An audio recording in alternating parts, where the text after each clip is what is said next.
Nós estamos estudando o livro Nosso Lar.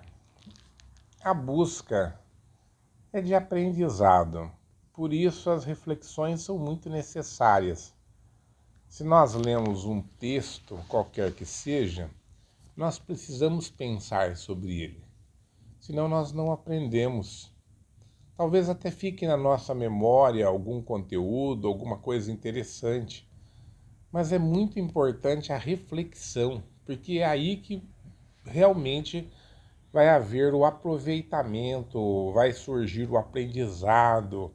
É quando nós conseguiremos de fato entender o pensamento do autor e então concordarmos ou discordarmos dele. Porque muitas vezes a gente lê, acha muito bonito, mas realmente não entendeu ou não aprendeu. E por isso nós não fazemos um juízo de valor. Nós não sabemos se nós estamos concordando ou não com aquele texto. E só é possível nós concordarmos ou discordarmos de alguma coisa quando nós entendemos o que o texto realmente nos transmitiu. Neste caso desta obra, O Nosso Lar, nós estamos tendo notícias de como é a vida no mundo espiritual. Nós já repetimos isso algumas vezes. Até agora, até a edição desse livro, o mundo espiritual era uma coisa assim, existia. Nós acreditávamos que existia uma vida espiritual, mas nós não fazíamos ideia, ninguém realmente fazia ideia de como seria a vida no mundo espiritual. Mas o André Luiz traz, através das mãos de Chico Xavier, uma descrição detalhada. Ele começa a mostrar que a vida no mundo espiritual nada mais é do que a vida como é na Terra, do que eu até ia dizer que é a sequência da vida na Terra, mas não é verdade, né? Por quê? Porque a vida mesmo é no mundo dos espíritos. E lá existem comunidades, os espíritos se agregam pelas suas afinidades. Então é natural que lá também existam as cidades. E a nossa cidade aqui nada mais foi do que uma cópia das cidades dos mundos espirituais. Naturalmente, nós tendemos a repetir aquilo que nós já fizemos, já vimos, já ouvimos em algum momento. Então, quando nós começamos aqui nos organizar em comunidades, com toda a convicção nós podemos afirmar que essas comunidades haveriam de ser uma tentativa de copiar aquelas comunidades que nós conhecemos em algum lugar. A organização das cidades, as regras, né, a moralidade ou a imoralidade dos costumes, isso tudo foi assim, como se nós estivéssemos tentando copiar algo, que é muito fácil copiar. Até há um ditado que se costuma usar muito na advocacia, que nada se cria, tudo se copia, o que não é inteiramente verdadeiro, né? Claro, é muito mais fácil você copiar uma ideia, uma petição que já foi feita, né, do que você elaborar uma nova, mas os grandes advogados elaboram as suas teses e criam coisas novas, até isso é que faz a dinâmica do direito. Mas aqui a gente tem uma tendência de cópia, então imagina assim, se de repente um grupo de pessoas fosse residir numa ilha onde não existisse nenhum tipo de contato com o mundo exterior, fosse para um mundo novo, né? De repente aquela ideia, né, dos americanos de mandarem colonizar Marte, vamos supor que ela dê certo, né, dê completamente certo. As naves vão para Marte, vamos imaginar que de repente elas se desviam, o curso é desviado e essas naves vão pousar num outro mundo.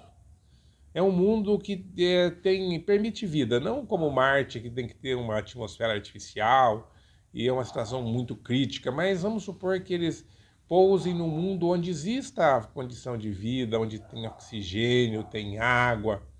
Então, o que acontece? O que as pessoas fariam? Aquele grupo de pessoas que pousou lá, eles vão tentar se colocar numa coletividade, vão tentar viver em grupo, como vive aqui na Terra, e naturalmente vão organizar cidades como são organizadas as cidades que eles conhecem, né? Com ruas, quarteirões e talvez até esse caos todo que existe nas nossas cidades.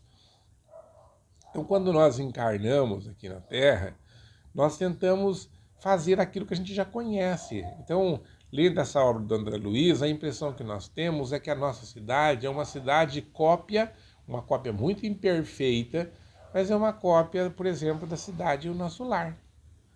Então a gente vê a organização que tem o nosso lar, a forma como eles atendem as pessoas, e daí nós trazemos isso para a nossa realidade, e nós vamos ver que a situação é mais ou menos a mesma.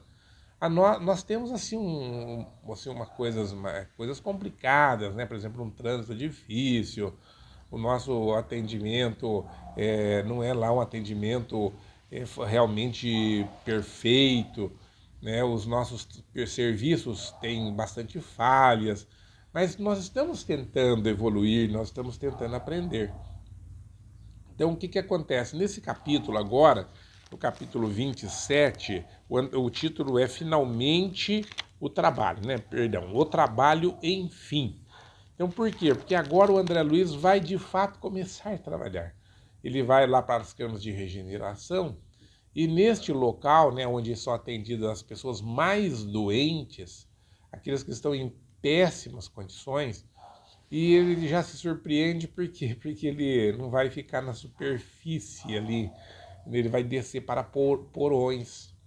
E o seu orientador, né, vai explicar que é necessário descer, né, para o porão, né, o seu orientador nesse caso é o Tobias, ele vai explicar que é porque esses espíritos que estão ali perturbados, eles ainda precisam estar próximos daquela sintonia com os mundos mais imperfeitos, com as trevas, né, com as zonas umbralinas.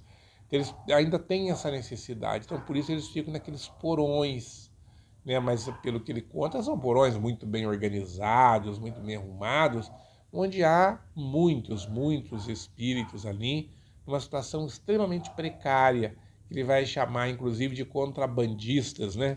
São os contrabandistas da vida eterna. Por quê?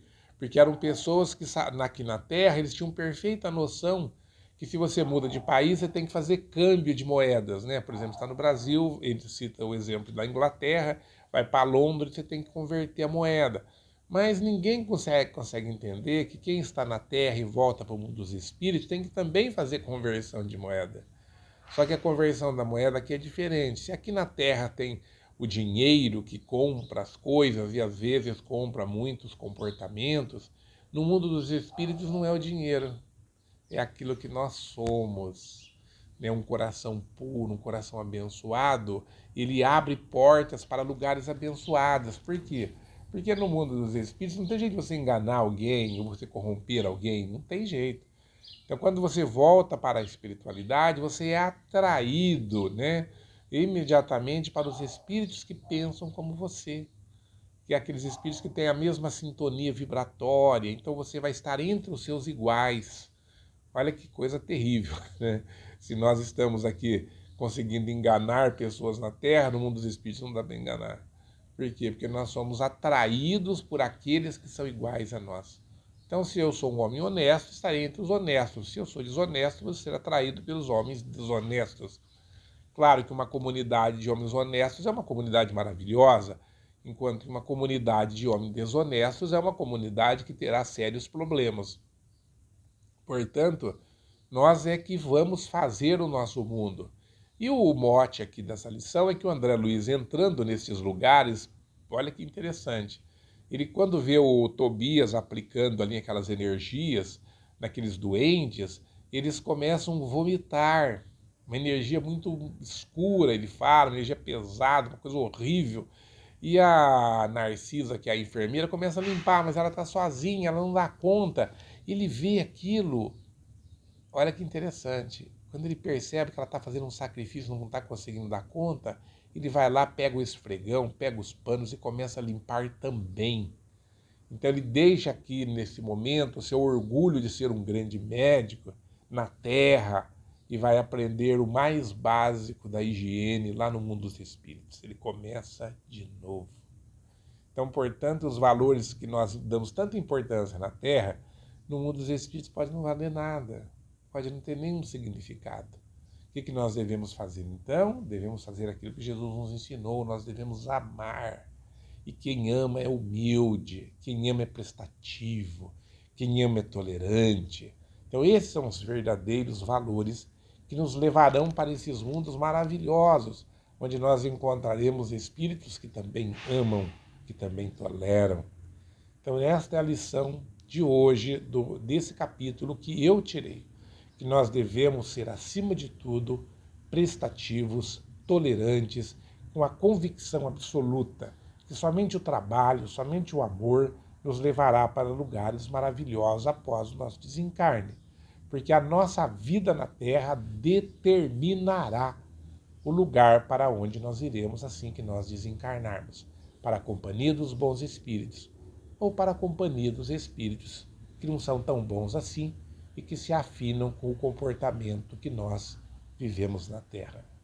Que Jesus nos abençoe. Espero que você tenha gostado. Se gostou, mostre para os seus amigos. Vamos estudar a obra espírita juntos. Espero que você curta o nosso canal e que Jesus te abençoe e te ilumine sempre.